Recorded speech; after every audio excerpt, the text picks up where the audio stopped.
We all wish we could bring our Disney vacation home with us, right? To have that Disney feeling every day? Well, why not start your day the Disney way with a Disney blend from Joffrey's Coffee and Tea Company? With over 23 varieties to choose from the French bistro you find in your resort room to the Yachtsman Steakhouse and Gico, of course, and now Joffrey's newest Disney blend, Le Cellier. Why not start your day with that Disney magic? Order yours today at Joffreys.com. Greetings from the Theme Park Brothers. This is Jordan. This is Cameron. Michael. And Christina. And we're riding the Resort Loop monorail on our way to the Magic Kingdom, killing time until Bob gets here. Yeah. You are listening to Resort Loop Podcast. Take it away, guys. Please stand clear of the doors. Por favor, manténganse alejado de las puertas. We are now approaching the Magic Kingdom station. If you're planning to disembark here, please remain seated until the monorail has come to a complete stop within the station. The doors will open automatically for you to the left of our forward motion.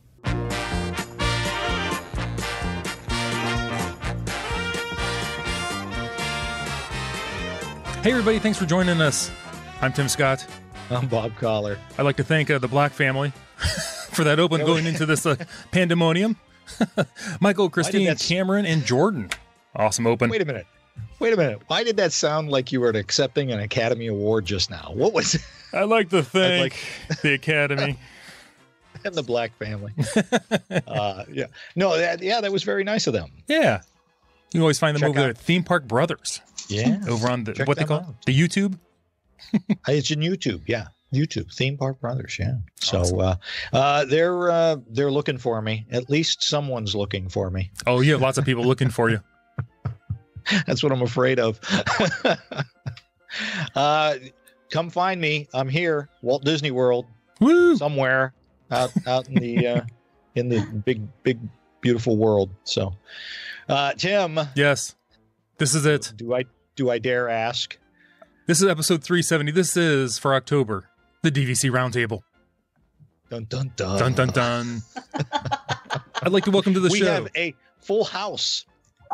Very full. Very fantastic. We have Joe Quattrochi. Hey, Joe. Do I get to be DJ? In honor of the 2016 American League champions, Cleveland Indians, I like to say, just a bit outside. Oh, very nice. Well done. Well done. Party at Napoli's tonight, by the way. And in honor of my Boston Red Sox, who are sitting at home, 4. And we have your old coach, too, in Francona. Gone golfing. You also heard Emily Hansa Hicks. Emily? Hello, everyone. Hello. We're winners here in Cleveland. You also heard Brad Coates. Hey, everybody. And Rebecca Toon. Cheers. And we have a special guest on the show for our question segment coming up. Contributing today, Tara Chandler. Hi, Tara. Hello, everyone. And go Tribe. Woohoo. There you go.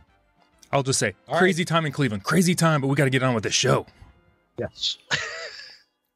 This isn't an Indians show or a Cleveland show. It's a Disney show. That's right. And we got to wrap this up because I gotta get on the monorail. Bing bong. Okay, let's start off with some news Very stories. important guy. Very important guy. He's the man.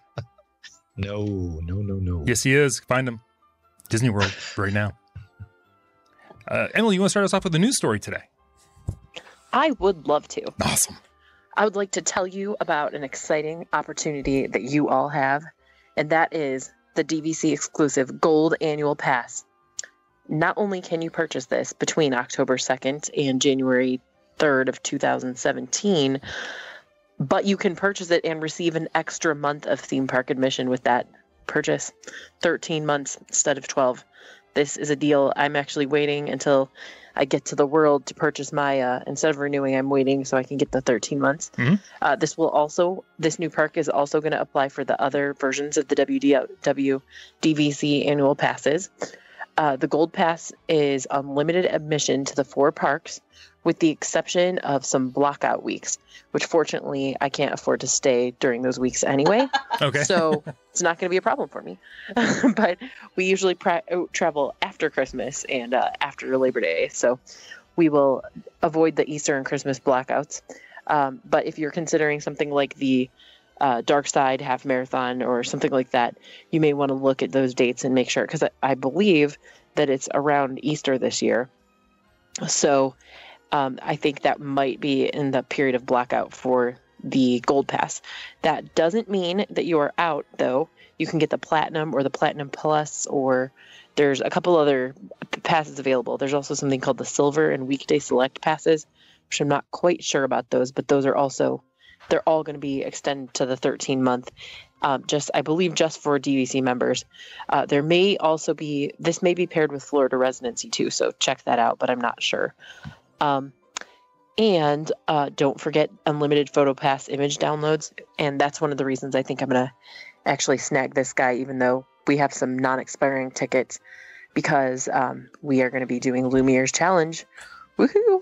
And we're going to want some PhotoPass photos of that. So other thing to think about is the annual pass holders 20% discount at various restaurants around Walt Disney World property. And I think that was billed as part of the membership magic, things like that. But it is kind of a big deal because I think the normal discount is 10%. So that's pretty substantial.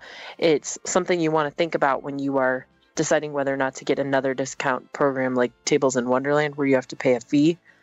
If you look at the places you normally dine and you find that you can get 20% off of the food anyway with your annual pass, you then are just going to be calculating the 20% discount that you would be getting off of alcohol, and then, or any of the restaurants that are not covered by the pass holder discount, and seeing if those are covered by Tables in Wonderland. So it may change your calculus a little bit, but what do Disney fans like better than crunching numbers? Nothing.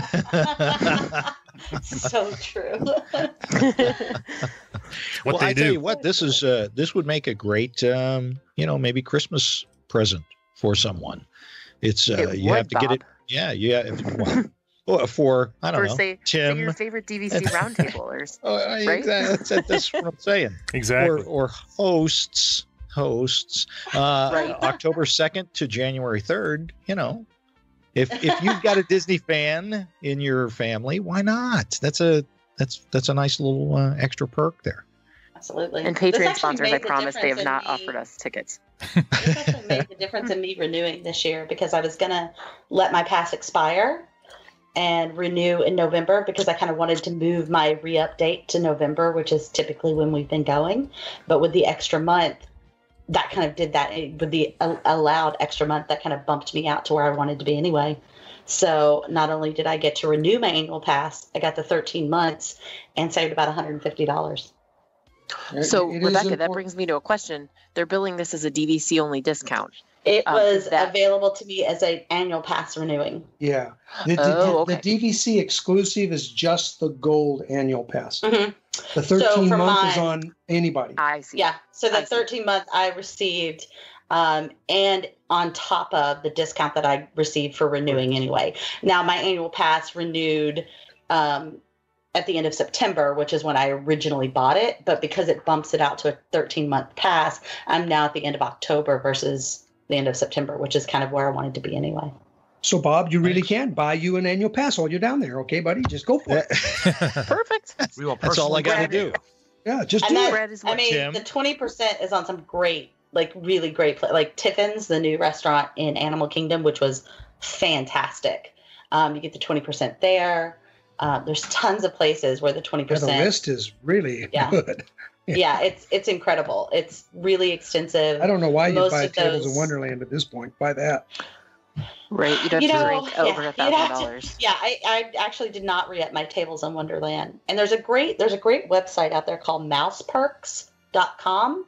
Yeah. And it is a great breakdown of Tables in Wonderland, annual pass holder DVC, and you pull up a location and it will tell you exactly what's accepted there and how much you get. It's a great resource. So, Brad, is the only thing that's significantly DVC about this is the Gold Annual Pass? The Gold Annual Pass is only available to DVC members and Florida residents, right? Is that why?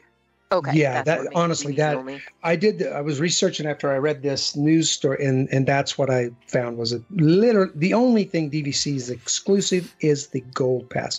All the rest of that is available to anybody that wants to buy the 20% discount, the 13-month. It's available on all the other annual passes for anybody. Disney's feeling very generous right now for all the years that we complain about not getting anything. They obviously know attendance is down a little bit, even though I haven't seen that. And that's why they're feeling generous. But I mean, I've seen the lines for like Spaceship Earth or like Food and Wine. I'm just like, okay, I don't think attendance is down at Epcot right now, but take advantage of these perks because for all those years we were complaining like, stuff's going up. Well, they're giving us another month, so divide the price by 12 or by 13. That's how much you're saving. So I take advantage of it. I know my parents, as new Florida residents, were looking at getting annual passes, and this just jump started them to buy them even earlier now. So that's exactly what Disney wants. And the 20% is just icing on the cake. Absolutely. And this is just an aside for all of you DVC Roundtablers. My retirement plan I presented to my financial planner. I just printed out a picture of one of the Golden Oaks houses. And so I'm just going to take people's names if you want to get in on that with me. And then we can all just boost our attendance every day. Excellent. So just think about it. Awesome. It may take a couple years for me to save my portion, but... I'm sorry, I just got back. Did I miss anything? I just picked up an annual pass. Tim, thanks for letting me take the company credit card. Ignore some of the charges on that, by the way. No problem. I understand. My alert went off on my phone. I think we're overdrawn now. Dinner for 12 huh? Well, he would know. Disney related. If there was a dinner at Ohana, he would know that the card had gotten stolen. It's true. Someone else was using it at that point. It's true. So, all right. Hey, Joe, what's your story this week? So the second one is, and as somebody who went through this a little bit, was back a couple weeks ago, the weekend of October 7th, 8th, and 9th. Hurricane Matthew, the unwelcomed guest, decided to go up the east coast of the southeast United States, going through Florida, up through Georgia, in the Carolinas, and unfortunately spared Walt Disney World, thank goodness. But Disney's Hilton Head Island Resort in Hilton Head Island, South Carolina, which everybody knows here is Hilton Head's a very special place to me and my wife, did sustain a decent amount of damage. Hilton, the Disney's, if for those of you who don't know that, Disney's Hilton Head Island Resort, the way it's shaped is it actually looks like a foot if you were to look at the map of the island. And Disney's resort is actually on the western inside half of the island, so it doesn't face the ocean. It's on the inside half, but it is on water. So it did sustain some damage. A quote from the resort from Disney stated that Disney's Hilton Head Island Resort remains closed due to the impact from Hurricane Matthew. The team continues to work diligently to prepare the resort to welcome back guests and members as soon as possible. We are making progress each day and are very appreciative of your patience as we work towards resuming normal operations. They've listed temporarily the date of reopening as October 27th. Hilton Head, the island itself, had some pretty bad damage. We have some friends who did live there. The island was closed for a while. There was trees, power lines down. For those of you that are familiar with it, over William Hilton Parkway, all around the Cross Island Parkway. Palmetto Dunes and Shelter Cove got flooded. Sea Pines area where Harbor Town is, a lot of the larger boats and yachts were washed up on shore. So there was Port Royal, which is on the northern part of the island, had some bad damage as well. So I've done some research on looking for videos and pictures. I've been following on the islandpacket.com, which is Hilton Head Island's local newspaper, and there hasn't been much about what damage Disney sustained. I can't find any kind of images or videos, so I don't know if there isn't a lot of damage, if just some minor damage, and they just haven't been able to open up to everybody. So I haven't been able to confirm that. But the island did sustain a bunch of damage. So if you were vacationing there, they have been letting members cancel their reservations, even if it's inside their booking window, and I'm sure reallot their points somewhere else. But right now, it looks like a date of October 27th is when they're looking to try to reopen. Disney's Vero Beach Resort has already reopened, which also was impacted a little bit by Hurricane Matthew, but not to the extent that Hilton Head did. So fingers crossed that the resort made it through okay. Also, I said my prayers go out to everybody from the southern part of Florida. Well, first of all, in the Caribbean, the southern part of Florida, all up the East Coast, anybody who was affected by Hurricane Matthew. I was lucky to go through it, and my house didn't sustain any damage, but there were people that weren't as fortunate. So even though this is about, a Disney resort and having some fun and going on vacation, there were people that did lose homes and lives, unfortunately. So I'm sure I speak on behalf of everybody here in Looper Nation that our hearts go out to everybody who was affected by Hurricane Matthew. Absolutely. Without a doubt. Absolutely. So that brings me to my question, Joe.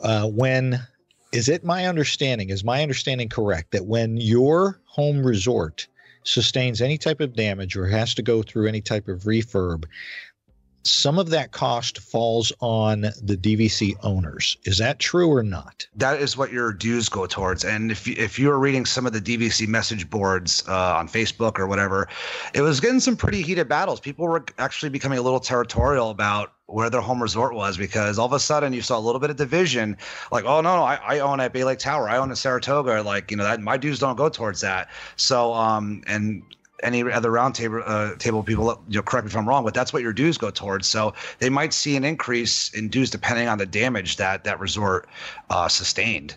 But you saw people online that were like, no, I pay dues here. That's not me. So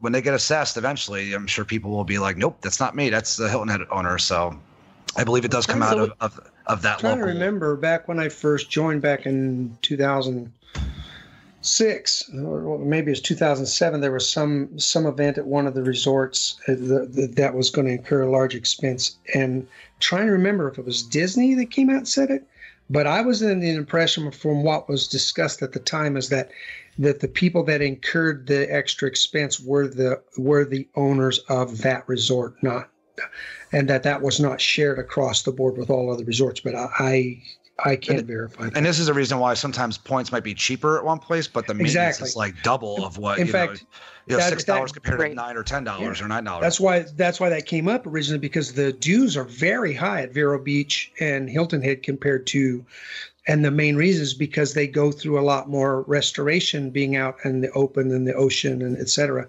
than the resorts at Disney World. That was the discussion at the time. So, and especially in Hilton Head, as somebody, I stayed there last winter, they had just done some refurbishments on redoing a lot of the decks, all around like the different villas and stuff like that. And you could tell it's their most northern property. So it does get cold in Hilton Head during the winter time. It's not warm all year. So even though you're not getting that moisture beating up on the properties like you do in Orlando, you're still getting the winters that are beating up on that. So they're constantly replacing stuff. It's a different kind of weather impact than just rain in Florida, rain and humidity. Okay. Now I would say before, and everybody freaks out and tries to unload all their Hilton Head points, that we were told when we first signed up for our DVC membership, or when we first purchased, there were sinkholes that were coming all up in the news, and we were a little bit nervous about that, and we asked about that, and they indicated to us that they were insured against that. So something to keep in mind is that there may be levels of insurance that are paid for. Of course there may be deductibles, but they're theoretically your condo association that governs your particular resort, which is what you are paying into for the most part, is going to have made, hopefully, decisions about insurance that mitigate any of your fees increasing astronomically. If you're somebody that's going to be, if Hilton Head Island Resort does open up eventually, and you are somebody that's going to be vacationing there, please have a lot of patience. The Hilton Head area, it's a very nice area. They will rebuild. That's their main function, is tourism down there. But if you are going to vacation there, they took a pretty good hit, as a bunch of the other cities in North and South Carolina did, in Georgia.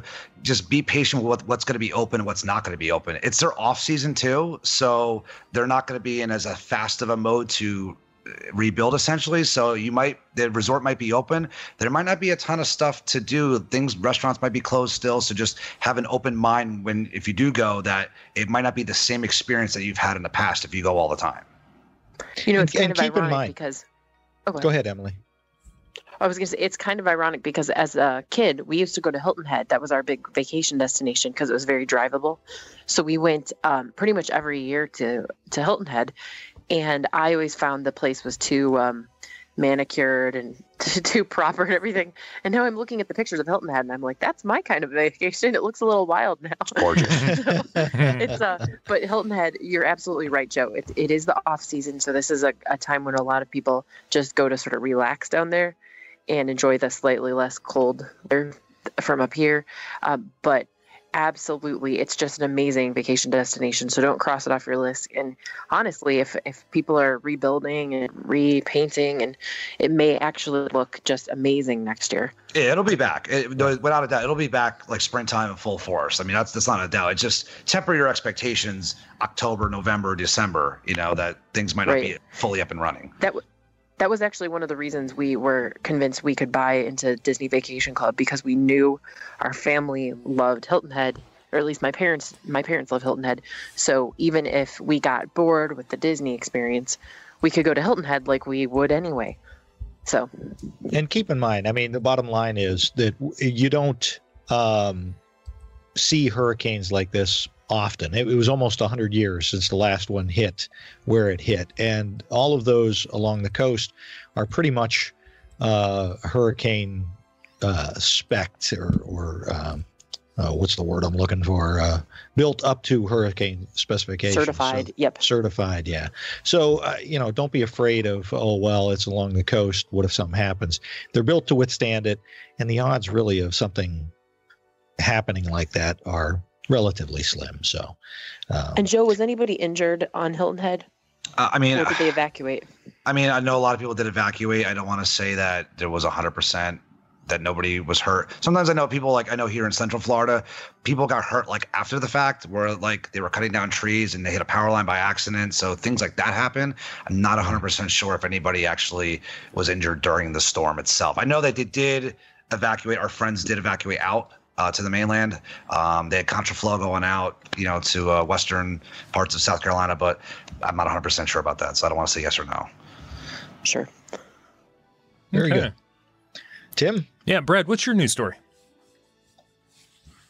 All right. Well, my news story is about in 2016, they have released that the appraised property values rose by an average of 7.5% for the Disneyland Vacation Club resorts located at Walt Disney World.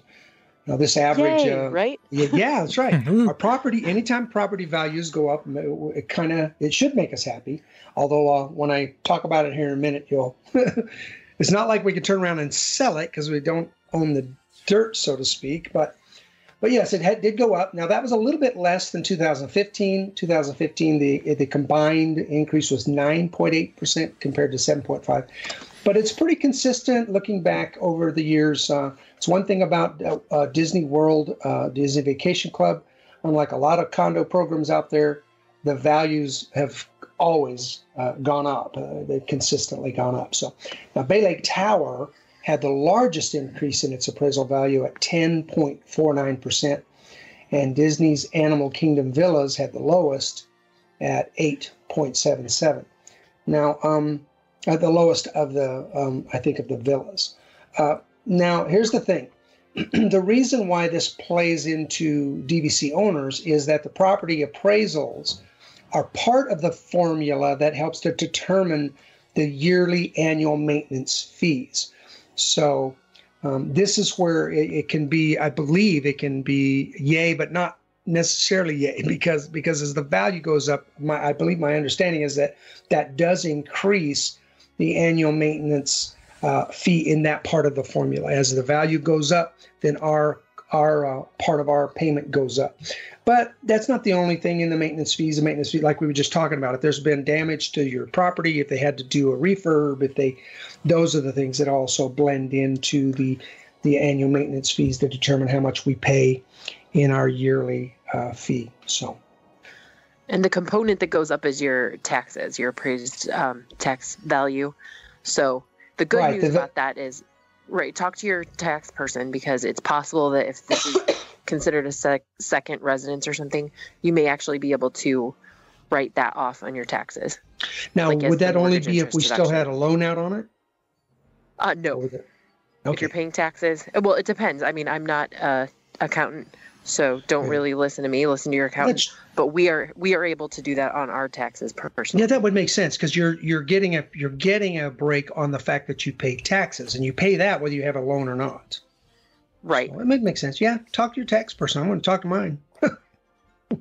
Every little bit helps. Absolutely. Without a doubt. Okay, let's turn it now to Tunes News. Rebecca, do you have some news? Ooh. So I did that? So I'm here to tell you about an event that I actually cannot attend. So I'm quite jealous. But if you happen to be visiting Disney World or Disneyland during the Christmas holiday, on Christmas Eve, both parks are featuring a holiday dinner event. For Disney World, that event is at the Fantasia Ballroom. And it sounds really great. So it's at the Fantasia Ballroom from 3 to 5 p.m. on Christmas Eve, which is Saturday. It includes photo ops with Disney characters that will be going around the event, which they'll then print out for you to take home with you that night. Great music from a DJ. An all-you-care-to-enjoy buffet that looks fantastic, full of holiday trimmings and the like, and then lots of holiday-themed activities, crafts, and things like that you can do as a family. The cost is actually pretty reasonable for what you get and the time of year that you go. So for adults, it's $68.60, and for children, it's $30.50. Reservations for the Disney World one began on September 29th, and I've heard some rumors that they may either be getting full or may be booked out for that particular event. But you can always call member services and see if you can get in or see if there's been some maybe someone's canceled, but it does look like it's going to be a really fun event. There'll be festive drinks and lots to do, and it's just another one of those things that you can kind of look at from a DVC perspective if you're buying DVC Direct as one of those perks that you get, because we always sort of look at that in the balance of whether it's better to buy direct or resell. The one at Disneyland is very similar. The cost is the same. It's going to be held in the Sequoia Ballroom at Disney's Grand California Hotel and Spa. Again, the cost is $68.60 for adults and $30.50. Now, this one, if you are perchance going to be in Disneyland over the Christmas holiday, this one actually doesn't even begin to start booking until October 27th. So you've got sort of a jump on everybody if you're looking at that one and you're going to be in the area. And you could call on October 27th into member services and book that there. This one has a Hawaiian theme and sounds really cool. It's got music and photo ops the same, but they're also going to be giving mini hula lessons to families. So you might want to take advantage of that. That sounds like a lot of fun.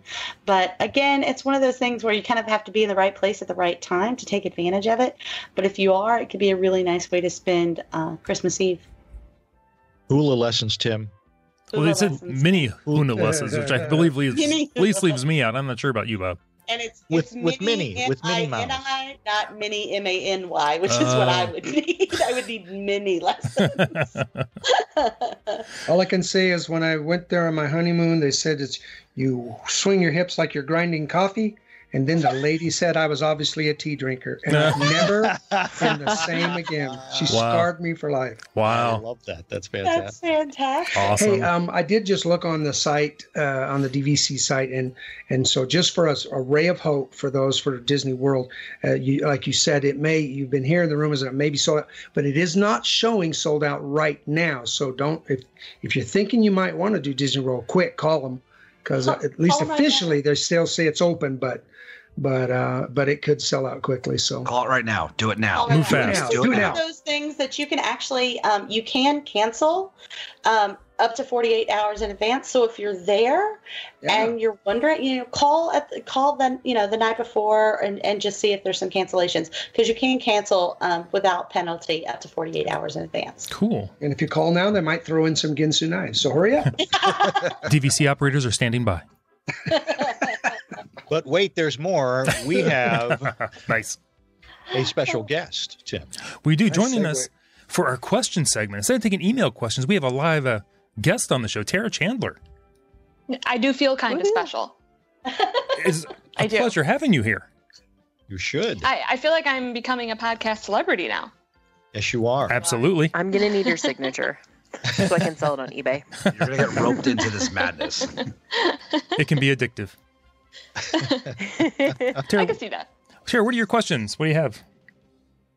Well, the first one is pretty basic, but particularly for the resale market, with all of these changes that Disney has imposed lately, when do you guys suggest a new buyer take the plunge and make the purchase?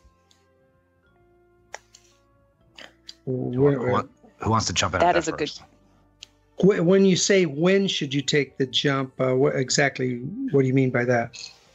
Well, if I waited, let's say, another 6 months, do we think there's a fear that they could cut some more things out? So is it a jump immediately?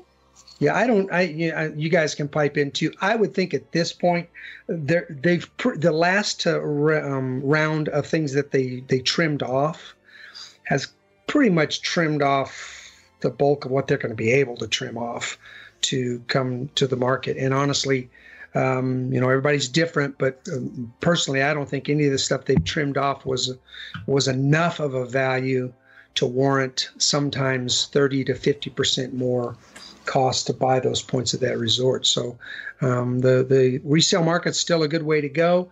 I think you should never make a determination to buy your points, determine the time to buy based on the perks.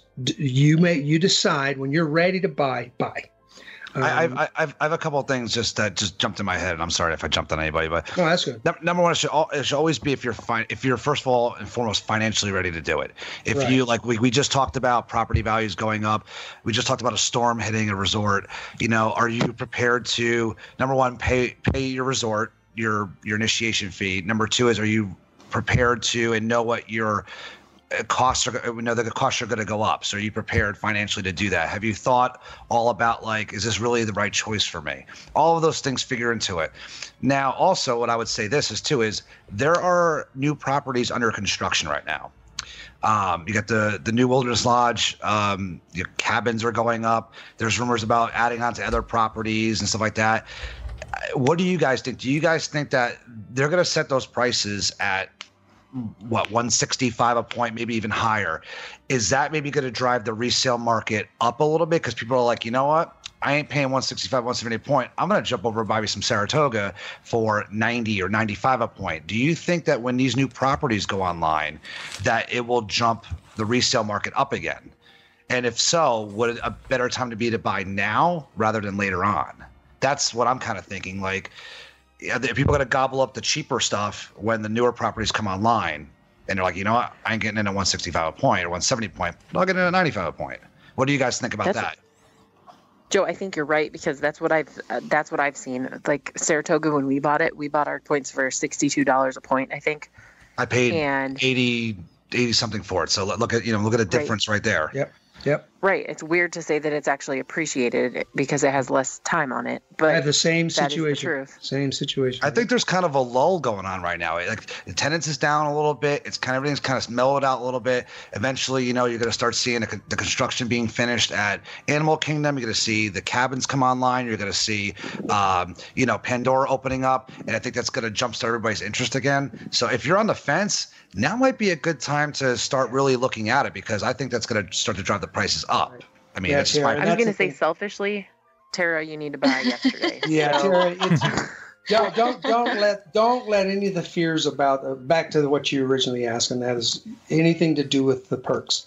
That's one thing that those of us who have been in DVC for a while, you learn over time. You do not buy based on perks. They come, they go, and you when you're ready to buy, go for it. Just go for it.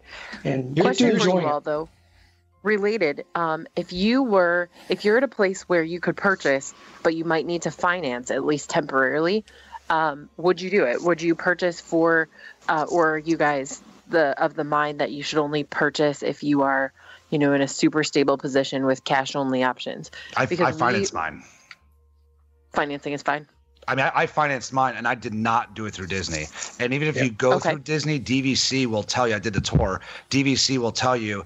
They're like, you could use your own bank if you want, because their rates are like ridiculous. Like they're really high. I went through I won't name the bank, but I went through a local bank in Florida. I got no problem getting a timeshare loan, and 3 years paid off, done. It's so. I could have paid cash for it, but it's I had a low enough rate. I'm like, whatever. So, but that's just me, but I wouldn't have a problem financing it, but that's up to the buyer. That's a good point though, because, when we were purchasing a new car, we thought, oh, should we wait until we could put more down payment? But then the rate we got was so low, it was worth actually going ahead with it. Yep. So, there is something to be said. And there's lots of flexible ways to do it now. Where the scare tactic they used to use was that, there's no place to get a timeshare loan. Well, even if you didn't find a decent one, if you've got a bank account, there's lots of different financing methods. And because interest rates are low, you can still get one at a reasonable rate, whether it's a line of credit or a loan, off of your equity or whatever. It sounds to me an awful lot like the whole idea of when is the best time for me to go to Walt Disney World. Do I go when my kids are really young? Do I wait until they're older? The best time to go is when you're ready to go. Just go right now. Just go. Personally, I go when Emily tells me to go. Also a good answer. We're going to talk about your financing options after this call, Tara, because I have to have some bankers. She's going to boss you to us too, because Tara. then she can travel with you on your points. That's right. Hey, I'm willing. She knows I will take her where I go. We'll run a credit check here next.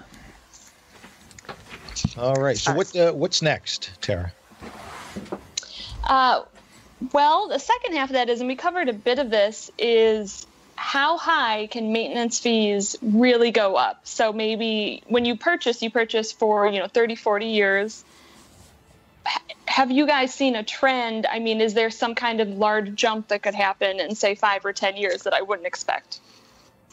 Well, so I think they're capped at 4%. Yeah, there's a cap. There's a cap on how much they can do per year, which is huge. It's 25%. No, yep. Is it? So, but I think it's 25% in any one given year. But they know that would be such a devastating blow to the marketplace. The great part about Disney building new resorts is that they are constantly afraid of jeopardizing new sales. DVC is a cash cow for Disney, so they will be very careful not to shoot themselves in the foot. Because it goes into the theme park, which courtesy of Lentesta, it goes into the theme park, operating, it goes into that pot. So it shows that their stock is, it makes the stock go up. But it seems like it depends upon the resorts. But that, do you remember, guys? It seems like it's about a 4 to 6% increase each year. Yep. Something like 4.5 to 6% is like the average. They tell you is the average, Yeah. So increase. And I've been with them since 2006, and that's been consistent through it all. So I'm trying to pull up. I have actually a spreadsheet that tracks the annual increases, and I'm not sure where I put it right now, so I can't tell you. But here, maintenance fee history. Click. I love that you have one of these. Of course I do. I'll send you my stuff. But okay, so I've got averages for each resort. Now this does not include.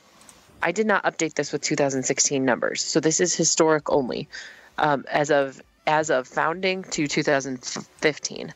But the average increase for Old Key West was 3.53. For Vero Beach, that doesn't make any sense, so I'm not going to quote that number. But I'm sorry, is that Vero Beach?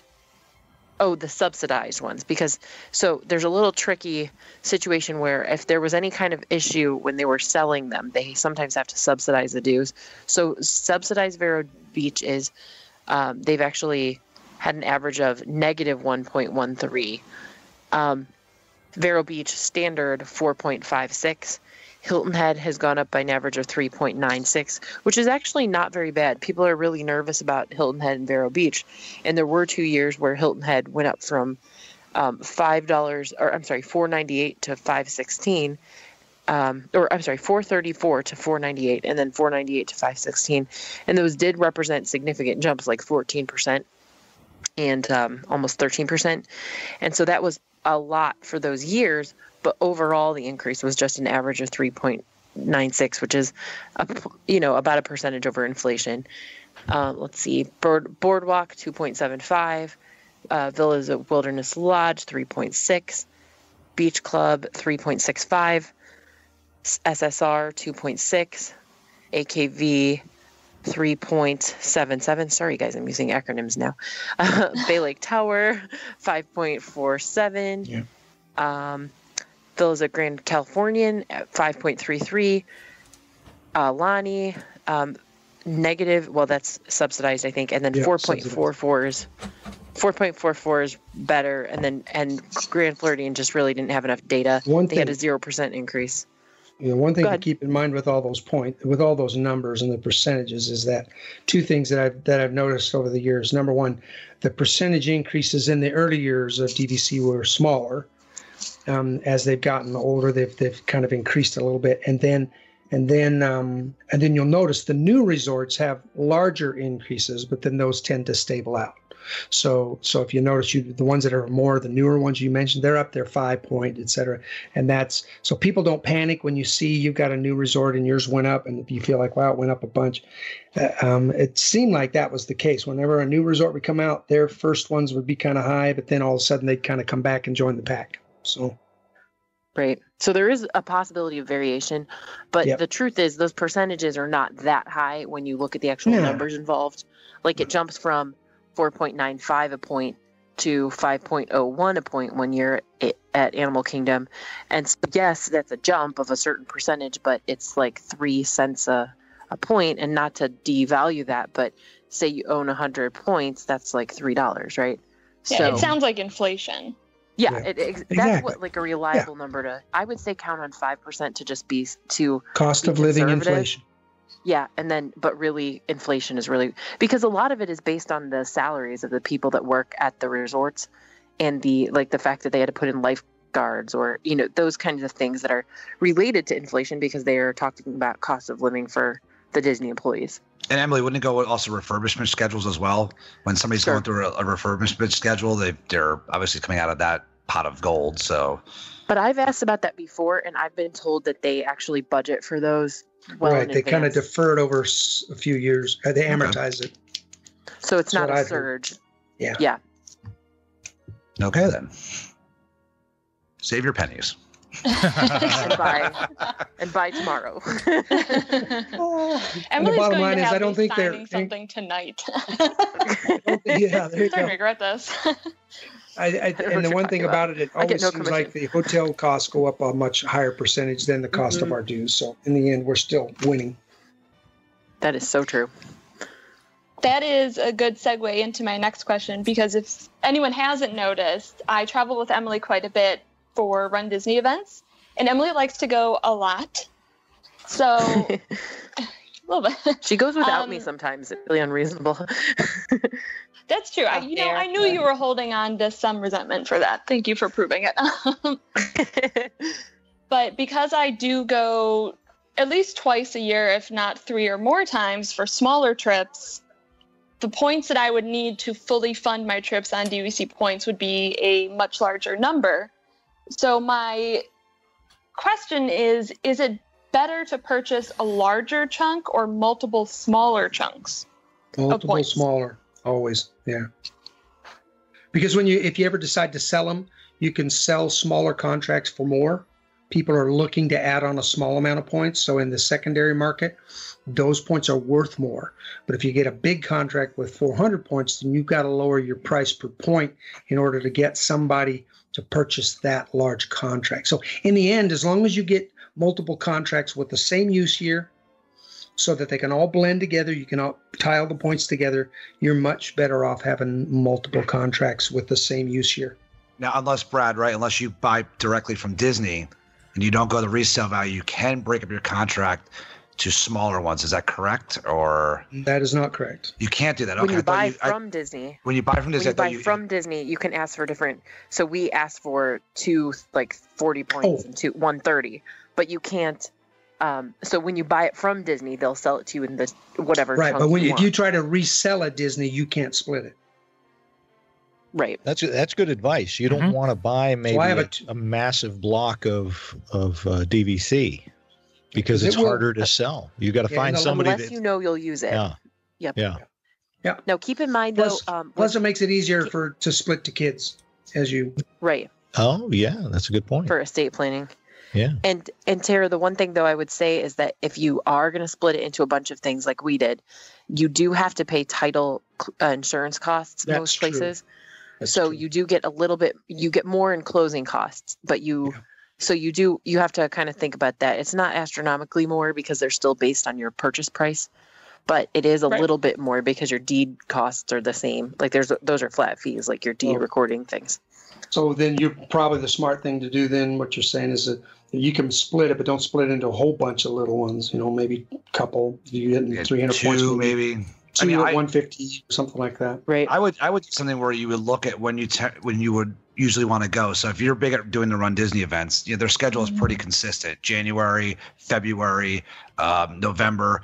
See what the points are and where you'd want to stay. Kind of figure into what that's going to be, and at least have an idea of what the amount of points you're going to need. So at least it gives you a baseline. So just say, well, for all the Run Disney races I usually run every year, I'm going to need 180 points or 200 points, and then you can just kind of go from there. And if you want to break it up to 100 and 100 or 125 and 75, whatever, how you want to do it, at least have a general idea of what you think you're going to need for the year and what type of room you use. So you're not just going in blindly. At least you have an idea of what how much you're going to need for the year. So you guys would recommend, say, 100 point value, size wise. That's a great somewhere around there. Yeah, the 50 point contracts and the 100 point contracts, when you look at resale, those are the ones that and this every once in a while 25 point. Those are the ones that tend to have $2 to $3 more per point that they can get.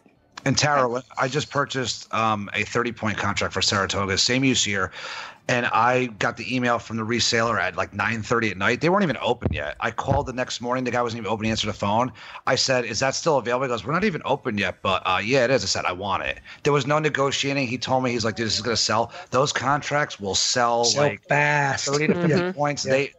Once they're open, they're gone. So like I looked for 8 months to finally get an AK contract for 50 points. It took me 8 months. Yeah, it's tough. Because they sold before I could get them. So just keep that in the back of your mind. It's most of the resellers will have emails that you can subscribe to and things like that, notifiers. And I'm sure that's what you're talking about, Joe. Correct, I know yes. I am / was. If you're looking for something specific. Yes, apps too. You have to alert you. When it goes on the market, it'll do a push notification for you. Yep.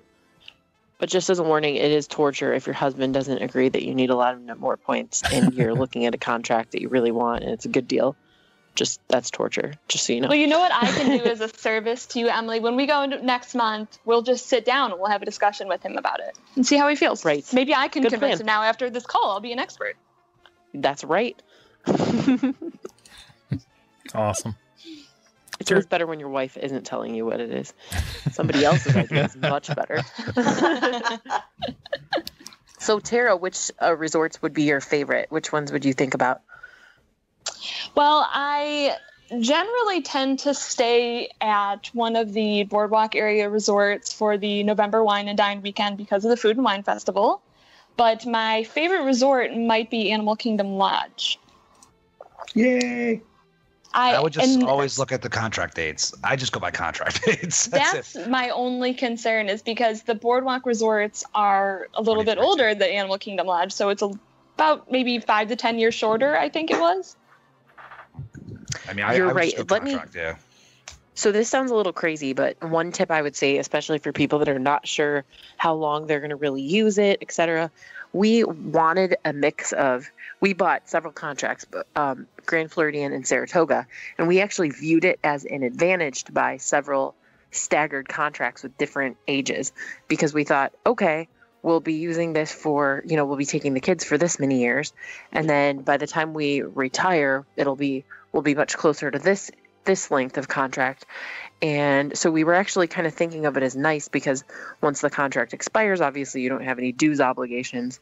So you can kind of think about it as like staggering the years that you will need it and then letting them sort of naturally, if you really think you're going to be in for life, letting them naturally expire as your travel your travel needs reduce as far as like size of accommodations or something, or you buy your house in Golden Oak like I'm going to. So as long as you add a wing on for me, we'll be good. You know, it's going to happen. And if anyone would know, for Animal Kingdom Lodge, that's kind of a strange setup because you have Jumbo House and you have Kidani Village. So if I purchase Animal Kingdom Lodge, do I have a home resort advantage at both, or do you select one or the other when you're purchasing? Yeah, they're actually viewed as one resort. Okay. When it comes to DVC, they're viewed as one resort when you buy. So your points are the same. They're tied into both. So as far as you're owning that, technically you own at Kidani, but the resort tie-in is the same. I see. You don't buy points for Jumbo or buy points for Kidani. You buy DVC Animal Kingdom Lodge. Or Animal Kingdom Sounds like Village. they will have quite a bit of availability if you have both available. That's one of the reasons why we liked it, was because it has a lot of room. We're going to talk more about Animal Kingdom here in a little bit. So, there's a lot of rooms there. And so there was always seemed to be availability. It wasn't because everybody said, well, it's just not popular. Well, there are some drawbacks, but it wasn't so much that. It's just that there's so many rooms where you do need to really own a contract there if you decide to enjoy concierge, because concierge is limited there. And so booking 7 months out is I've done it, but it was hard to pull. No, I'm sorry. No, I didn't. I didn't get concierge until I bought a contract there, and I did it at 11 months. So. But I do have 2 questions that are both related. If I purchased a certain point contract, and let's say a year or 2 from now, I wanted to go for an extra night or 2 than I usually would, can I purchase from Disney sort of a temporary points purchase to add on to that reservation? I need an extra 5 to 10 points. I forgot what the amount of points you can go up to 25. There you go. To 25 points. But the price of those points is crazy. Okay. It's like It's like I want to say it's. Let like me see if I can look it up real quick. I forget, but it's but it's like $25. Nice if you don't want to rent them. It's nice if you don't want to rent them or deal with like the hassle of going through a contract with a stranger. Yeah. To be able to just add on, you may want to pay it because again, when we're talking about the money, keep in mind that you're talking about a couple of dollars. So when you say, I need just this, like 3 more points to make this work, and yes, they're $25 a point, but that's an extra, like say $9 over, not $9 really, but that's like maybe an extra $20 over going through the process of finding somebody else with 3 points that they'll be willing to rent you, which they probably won't be able to rent that small. So it is kind of a convenience, I think, in certain circumstances. And jumping onto that, I know you can borrow points from the following year. Is there a time limit to that? So say if I bought a resale contract and I borrowed from next year, can I continue borrowing from that next year for the life of the contract? Yes. You can just keep borrowing forever. Some people do that. I mean, I haven't really. I am one. I've started to do that. Emily. I've slipped into that. It's like I'm currently in DVC debt, but and not financial points. But yeah, like I think I have 12 points available for next year, and it hasn't even become next year yet, and I don't know what to do with myself. And Tara, I'm actually the opposite. I bought a contract with 150 points banked. So in theory, every year since we've only had it for 2 years, but every year I use my banked points that are going to expire. So Joe, that's what I did too. I bought a loaded contract. It's just that we just use those ones too. I hear you, girl. I'm tempted not to do that. So I'm like the reverse of Emily, but like I don't want to. I always like having that cushion. I always love banking my points every year. I can't do it. I can't go with spending those banked points. But I was the opposite. I've been supplementing with hotel stays, Joe. It's getting bad. Hey, I've been living it up at the All-Stars and Pop. I'm loving it. So doubling down is something that will help me. So now Renee, you can only borrow points from the next year, but then the next year you can borrow from the year in the future. So you're essentially just chopping off sort of the last year of your contract. Correct. Yeah. Right. I kind of got caught in a loop where mine. I'm like Emily. I got caught in a loop because what happened was my use year was October, but I got to where I was taking all my vacations earlier, and so it was just a little bit at a time. But eventually, it's pretty much okay. I'm going to borrow my points, but my vacation for 2016 is going to be in June, and my points that I'm going to get in 2016, I'm technically not going to get till October, but I'm just going to use them in June, and so. I don't feel like I'm robbing myself because I'm not going to want them again until next year when I'll just borrow the next batch. So, great.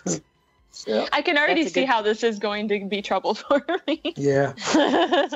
It's pretty simple. When you log onto your member page, it tells you what's available for next year, what you used from the previous. It's right there. It's pretty basic. Very intuitive. Yeah. We make it sound very confusing for the sake of podcast radio. So and that's right. And Renee too.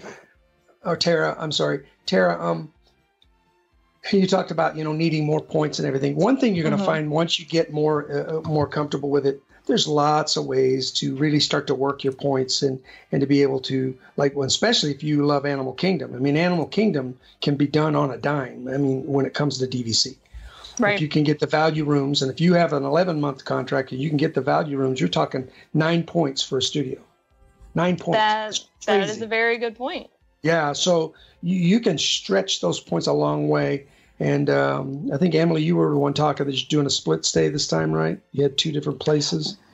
So I have a full, my husband hates split stays.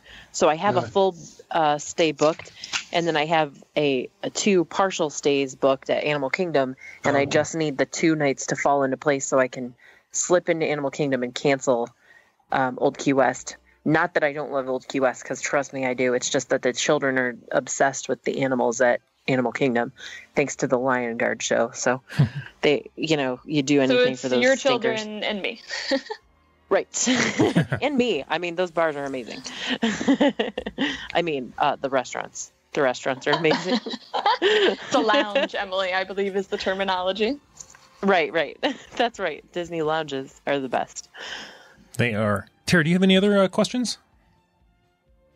I kind of feel like an expert now. And part of this is that Emily's been schooling me for quite some time. Nice. That's why we brought her on board. Hey, I think we need to say a shout out to Tim Elbing Jr., who has been loyally, excitedly listening to us, by the way, and said that the DVC Roundtable are his favorites. Oh, hey. There you go. What's up, Tim? Thanks, Tim. Tim's a good guy, yeah. He's a great SuperLooper. He was just on his trip too. We enjoyed looking at all his pictures. Absolutely. So yeah. One thing you can tell, Tara, we love DVC. So. That's why it is definitely where to come with questions. It's called We Drank the Kool-Aid. That's right. And it was not a mistake. Maybe it is for some, but I was probably raising my glass of Kool-Aid to you from across the Disney lounge. So there you go. Well, Tara, you picked a good day to Terry, you picked a good day to come on because actually Brad Coates is going to do our DVC Spotlight on the Animal Kingdom Lodge. Fantastic. Yeah. Brad, what do you got? Well, I do love me some Animal Kingdom. Oh, it's beautiful. We when we first bought our first contract, we were actually in Disneyland. So, and that was before they had built the Grand Californian out there. So we bought Sarasota Points, Sarasota Springs. I've owned that since 2006, and I've stayed there one day since 2006. So I haven't got a lot of Sarasota work out of my points. But a couple years later, we stayed at the Animal Kingdom for the first time, and my kids absolutely fell in love with the Animal Kingdom. So I can relate to what you guys are saying. So we knew at that point we were going to have to buy a contract. Well, as I mentioned before, the Animal Kingdom Villas is an interesting. It's a little bit different than the other places. The Animal Kingdom Lodge was a hotel resort that was already built. The Jumbo House was where you could go and rent rooms. And when they decided this was the first resort where they did the. You can correct me. I know I think you've owned longer than I have, don't you? Haven't you, Joe? Not at Animal Kingdom or just in general? No, in general. Didn't you buy in like 2004 or something. Oh God, I wish, man. Oh yeah, okay. No, I was thinking I bought in early 2015, so I'm relatively. Okay, you're a newbie. All right. Well, but anyway, so the Animal Kingdom Lodge was built. It was a hotel, and this was, I believe, the first one where they took a hotel and began to remodel rooms to convert them into DVC rooms. What they did was they announced they were going to build Kidani, but before they could finish the village, people were so excited they converted some rooms and the Jumbo House and made them DVC rooms. They were standard hotel rooms, and they remodeled them so you could actually buy into DVC before DVC, the full resort, was open, if that makes sense. So that's what makes it unique. And then Kidani Village was built, and Kidani Village is nothing but DVC rooms. It's complete. Jumbo, it has the studio rooms, 1 bedrooms, 2 bedrooms. And that is where the concierge rooms are located for Animal Kingdom. There are no concierge rooms over in Kidani. They're only in the Jumbo House. They do not have grand villas at the Jumbo House, but they do have and the 2 bedrooms are actually lock-off suites, because they were just remodeled rooms where so you have a 1 bedroom and then you have a studio, and they do the lock-off door. The value rooms are smaller, the smaller square footage. But if somebody doesn't mind giving up a little bit of square footage, it well makes up for it in the amount of points. This is the best deal in DVC. Just to give you an idea, the studio room is 9 points. A 1-bedroom value is as low as 9 points. The 1-bedroom value is as low as 19 points, and you can even get a 2-bedroom value for as low as 30 points. Comparing that to, say, Boardwalk Villa, which is one of the other ones that's real low, it's 10, 9. Well, it's 10 there, 19. It's 20 there, and then the 2 bedrooms are the same. So it's a good deal. Let me see. What else can I tell you about the about Jumbo House? So they're converted hotel rooms. There's 3 restaurants there. This is the quick service restaurant is the Mara Grill. Have any of you guys been to the Mara? Love the Mara. I have. Mm-hmm. Yeah. The Mara is, when you talk to people that, even if they're not DVC, because remember, this resort is an actual hotel resort. This is one of the favorite quick services on property by a lot of people. Got a good mixture. It's not just the same set of, it's got some mix of the African meals as well as some really good other dishes. There is no true quick service over at Kidani, so Jumbo has the quick service. It also has the Jico. I have not eaten at Jico, but I hear really good things about Jico. Have any of you guys eaten at Jico? Mm-mm. I have not. I have. Have you? What did you think of it? I've eaten twice, and both times I just thought it was fantastic. Service was fantastic. The lighting effects. Great. Yeah, the best way to describe it, I've done a tour of it. The best way to describe it is it's casual, elegant. It's still fairly casual, but it's a little cut above. It's more of a signature restaurant. And then they have Boma, which is the flavors of Africa. It's a buffet. That one's open for breakfast and dinner. I believe Jico's only open for dinner. And the Boma I've eaten there, and it is a great buffet. The one thing about all of the restaurants, and then there's one over in Kidani, Sanaa. One thing about all these restaurants, they definitely all cater towards having, African style food on their menus. They do have some, if you have a picky eater, they do have some things on their menu for picky eaters, but you need to go in accepting the fact there won't be a lot of items for picky eaters. There'll be things there, but they really are a great dining experience. I tend to be a little bit more of a picky eater, and yet I've never had anything at any of them that I didn't like. So. And then Sanaa. I can second that. Mm-hmm. I think that their food is surprisingly approachable. Yeah, it really seems is. very, very exotic, but everyone that I've traveled with has been able to find something that they really enjoyed. Yeah, it's good. It's good food, but it definitely isn't. You're not going to go in there and get T-bone steak, or you're not going to go in there and get some kind of a turkey dish. It's not, unless it's African turkey, that's something. But back to Jumbo House, it does have a pool. A lot of people out in the community talk a lot about the pool, and I will say maybe arguably more people like it more than Kidani. I personally like Kidani's pool better, but it does have a great pool at Jumbo. Not bad at all. Got great Savannah views from their rooms. I believe at Jumbo, 80% of the rooms have a Savannah view, if I remember correctly. So which is extraordinary. So of the DVC rooms, have 80% of them have Savannah views. So any questions about Jumbo?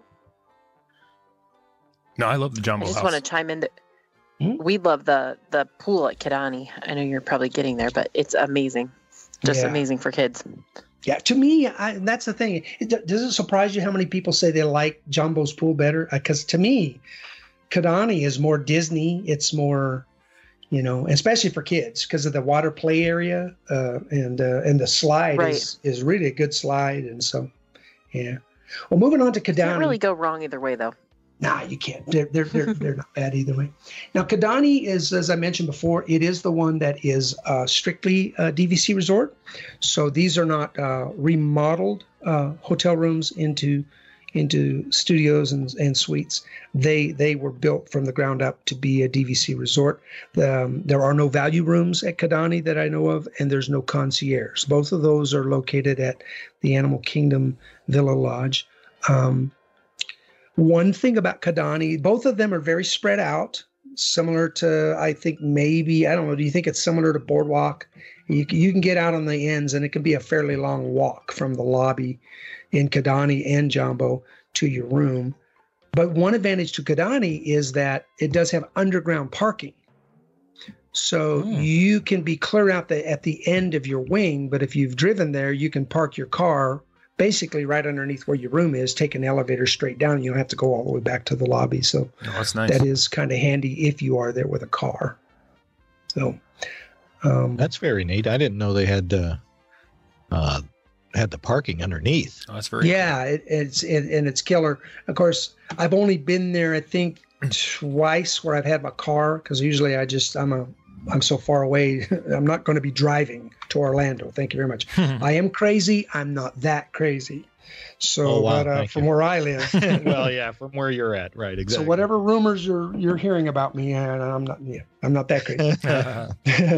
Sanaa. Now I've been to Sanaa, and Sanaa is very nice. It's a little bit more casual.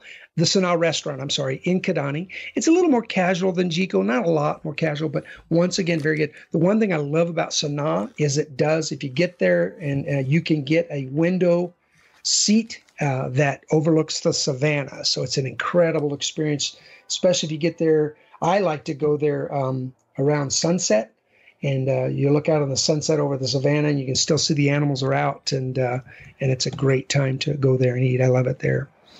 They don't have quick service there. They do have they list the Maji Pool Bar as a quick service, but if you've eaten there, I wouldn't even call it a quick service. Right. It's a bar. It gives you a sandwich if you want one. So, yeah. And then of course the great pool. I love their pool. 140-foot slide or 80-foot slide, and a really neat water area where they have water cannons and can shoot each other in a drop bucket where it overflows, and so I really like the pool area. They also have some barbecue areas. I've always said I was going to give that a try, but I never have. Where they have barbecue grills, and you can go out, you can go, order in your groceries and get you some steaks one night. Just go out there and grill up some steaks if you wanted. So, neat. And as I mentioned with points are extremely reasonable. One thing that I do very much enjoy that we fell in love with, and that's why we ended up buying our contract, is we did stay there concierge one time. I would normally not be the guy that bought concierge if I was paying cash, because that's a lot of money for the kind of service that you get. And to me, I didn't need that. But when you're talking points, I can get a studio room. If my kids don't mind sleeping on the fold-out couch, and we just have 4 of us, so it's easy, as low as 17 points for concierge. Wow. Amazing. So when you figure that out, how much I pay in my maintenance fees for the year, since I've already well earned back all of my original investment money, I'm past that. So now it's all gravy for me. So 17 points, I pay about 6 something, I think, per point. Does somebody else own an Animal Kingdom? Okay. I think it's about 6 something per point. So you're talking, $130 for concierge a night. So that's man, that's value resort. Yeah, it really is. Prices. It's crazy. So when you really look at it, it's tough to beat. And they really encourage you not to turn the snacks and things they do in concierge into a meal plan. And I could definitely see that. We tend to be snackers and bird eaters. We eat one big meal and then we snack a lot. So when we do concierge, it actually works out. It really does reduce our food bill, but not because I'm that irritating guy that stands in line and gets 12 meat skewers of meat for his plate. And I want to take a skewer off his plate and place it somewhere in his body where it can't be found. And by that guy, he means Emily. I thought he was looking at me. Wait a minute. I thought it was me, so I'm not even really sure. As long as we both put the skewers behind our back, you won't know who to look at, right? So let's just back out of the room now. So have you stayed concierge a few times? Have you stayed at all? No, I haven't, because they won't. I've had the chance to. No. Did you enjoy it? It was a long weekend, and I went down for my birthday, so we splurged on the concierge, and that was my very first day at Animal Kingdom Lodge, and it was amazing. Yeah. The food options, the breakfast alone, we never had to buy breakfast. We went down there every morning. Never. And then we had good breakfast. It wasn't some... Very good. Warm breakfast, not a continental. Yep. Free sodas all day long, free drinks, the African beers, they're stocked all day. You just go up there and grab whatever you want. And whether you're walking through, they serve breakfast in the morning. They serve light snacks up until about lunch. And then from like lunch to dinner, they'll start bringing out appetizers and aperitifs that come from Jico and from Sanaa. So they're very good, top notch. Ribs, the meat skewers, It's a great thing. So if you love concierge, the Animal Kingdom, I can't say I've stayed all the other concierges because, like I said before, I'm a cheapskate and I'm not paying that money. But an Animal Kingdom, for what I pay in my points, I think it is a killer deal. But if you're going to try to do it, you better own a contract there, because those rooms, there are not a lot of them. They're only over at the Jumbo and they go fast. But they do offer concierge studio, 1 bedroom and 2 bedroom. Jim, I'm sorry. Awesome. I just got back. I just booked concierge. Did I miss anything? Thanks again for letting me take this. No, we're going to have to wrap this up so I can go cancel a charge. Force Tara to buy it. And don't forget the Jungle Juice mimosas either. Yes, that's right. The check-in signature drink of concierge. That pays for itself right there. Nice. Well, and you know what else they do there for the aficionados of Animal Kingdom, in the snack time during the day, zebra domes. Zebra domes. I do enjoy a zebra dome. I do love those. In zebra domes for free. Fantastic. Well, it comes with other costs. There is that. Brad, thanks for spotlighting that for us. That's awesome. You bet. Awesome. Absolutely. Anything you have, Bob? Should we just wrap it? I love that resort. It's definitely my favorite. Oh, I do enjoy. We got to wrap this up. I got to get back on the monorail. Oh, bing bong. I got to figure out. I got to go make a phone call. The man has priorities. I don't blame him. Go make a phone call because the card seems to be declining every place I take. Oh, good. Because I got to make another couple calls here. Yeah, Tim just sent me a note. He said he called him and told him it had been stolen. Oh, that's true. Thank you. Yeah. Well, I guess I'm not coming home. You have to stay there. Before we wrap this up, Joe, where can people find you? You can find me on Twitter at JoeQuat. It's JoeQuatt, or on Instagram, same thing. And also, you can email us always at runningteam@ResortLoop.com. Awesome. Emily? I second all of the running team stuff. Facebook, Resort Loop Rocketeers. And first comes WDW. ResortLoop.com. First comes WDW on Twitter. And, of course, you can find me hanging around the ResortLoop.com site pretty much on a daily basis. Looper Nation Live. There you go. Woo. Over at Facebook. Rebecca Toon. You can find me in Bob's pocket looking for the credit card. Be afraid. Be very afraid. You didn't hear me say it. Just got declined, Rebecca. I mean, our first day down here. Yeah, our first day down here kind of tapped it out. That was the end of that. How many podcasts do I have to join to get the credit card? Is there? I'm still working on it. Hey, get in line, girl. Get in line. There you go. So far, they just keep using mine.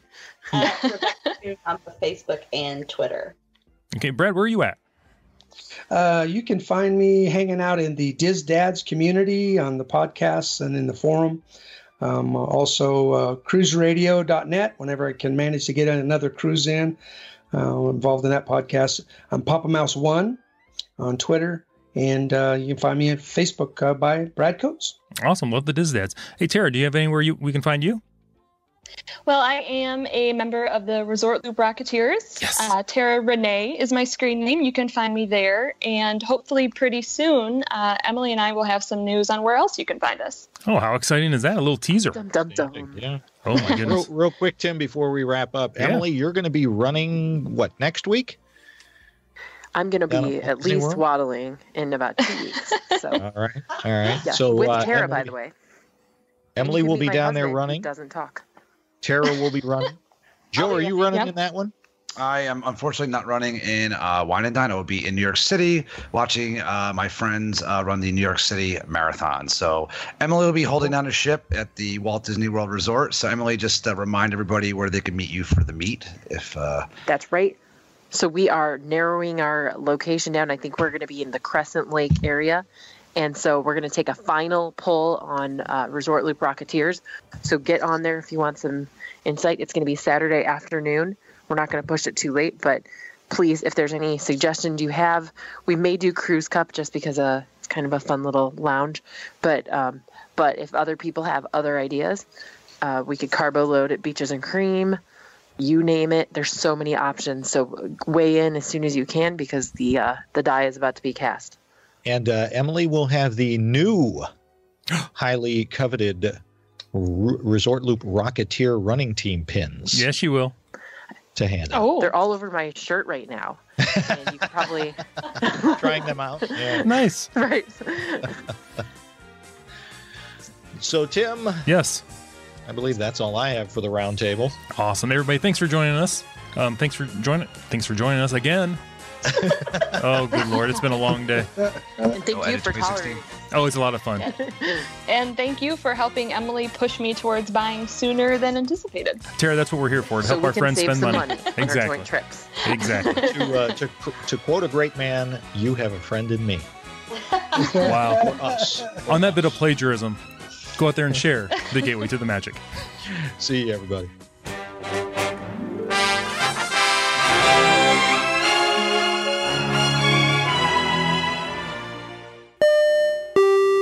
All right, Tim, so everybody has, they've stopped listening to the show now. What should they do after they're done listening to the show and they're all excited about wanting to go to a Disney park, going on a Disney vacation? What should they do? I, personally, after being all excited and ready to go, I'm going to deal with an expert. I'm going to talk to People Mover Travel and talk to Tyler, our expert over there. Over at peoplemovertravel.com? Peoplemovertravel.com. But when you go there... Yes. You got to make sure you click on that you heard about them from us. From Resort Loop. Resort Loop. That is an option on the drop-down menu right there. Absolutely. By the way, Tim. Yes. I just booked through them. How did that go? It was the easiest thing in the world. How can it not be? It's Tyler. I put in my name. I put in the dates I want. Right. Of course, check-marked Resort Loop is where I heard of them from. And sent it off to him. Within an hour, Tyler had gotten back to me. I can't guarantee he's going to get back to everybody that quick, but got back to me within an hour, letting me know he got it, and he'll let me know as soon as he runs the numbers. Tyler and his team know travel. Peoplemovertravel.com is fantastic. Love. Easy. You and I have done it a million times on our own. And we missed out on discounts here and there because we're not on top of it all the time. I'm done doing that. Why would we have to do it? Tyler, the People Mover Travel, will do it for you. I'm rolling. Are you ready? We're rolling. You're rolling? Everybody's rolling? You're rolling. I'm not rolling this time. I didn't think you were rolling. I thought maybe you hooked it up. I just said you're rolling. I am rolling. I'm 10 seconds into this rolling. Let me look. You're sure you're rolling? Yeah, I'm sure. Wait. Yeah. No, wait. No? Okay, we're good to go. Yeah. You good?